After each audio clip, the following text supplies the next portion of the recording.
Guys, mag-unbox tayo ngayon ng parcel galing sa Lazada. Tingnan natin kung legit ang laman.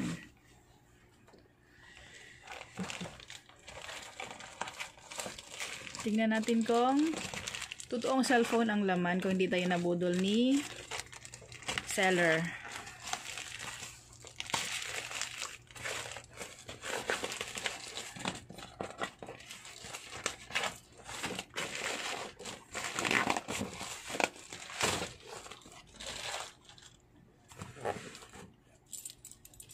Buksan natin kung worth it ba na mag-order uli sa kanila ng items. Yan yung aking tagabukas. Excited. Ayun, grabe yung bubble wrap niya. Ano yung bubble wrap niya? Ayan. Yun, nginat-ngat na yung ating tiga bukas. Diba? Kasi di uso gunting sa amin, kaya nginat-ngat na lang. Sige, tandahan mo ulog. Yan, ngat-ngat ulit, pangalawang ngat-ngat. Ganyan kami. Tandahan. Grabe yung bubble wrap. Makapal yung bubble wrap niya. Oh, yun. Oh, buksan mo na. Ito ay Infinix. Buksan mo. Ngat-ngat uli. Kaya ngat-ngatin? Hindi. Ngat-ngat. Pangalawang ngat-ngat.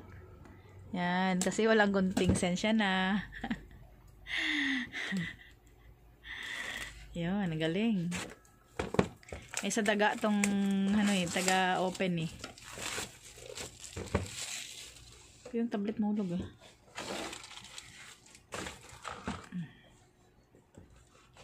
Ayan na. Ayan na. Ayan.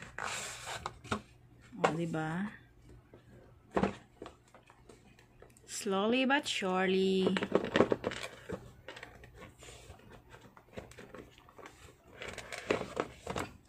Ayun. Ayan ang yan siya.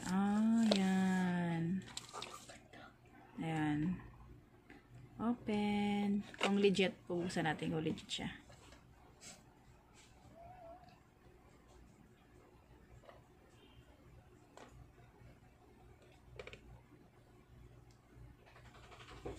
Tatagal.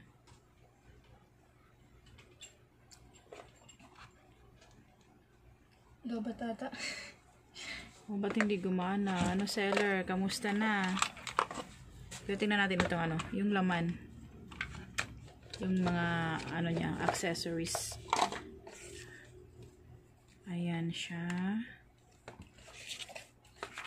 May, ba siya? Ano yung tempered glass? Ayun, may kasama siyang tempered glass. May tempered glass. Tsaka casing. Charger. Ay, walang headphone. Walang headset. Yan lang. Ito lang. Ito lang, guys. Charging. Test natin. Next. Sige, charge mo. Subok mo ko nagta-charge.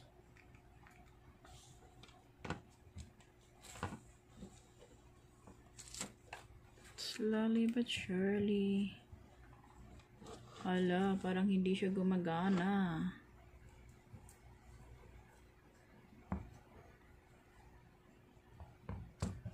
Hindi nagano. Yan. Pero dapat pag-open mo, nag-open yan eh. Ba't hindi? Mamaya. Ayun, nag-charge siya. Ay, drain. Ganito. Guys, na-open din siya. Lang siya, low bat. Drain lang siya talaga. Yan, okay naman siya, guys. Smooth siya sa games. Schwabe lang siya, schwabe. Yan ang review. Honest review namin ay perfect sa quality sa cellphone. Thank you.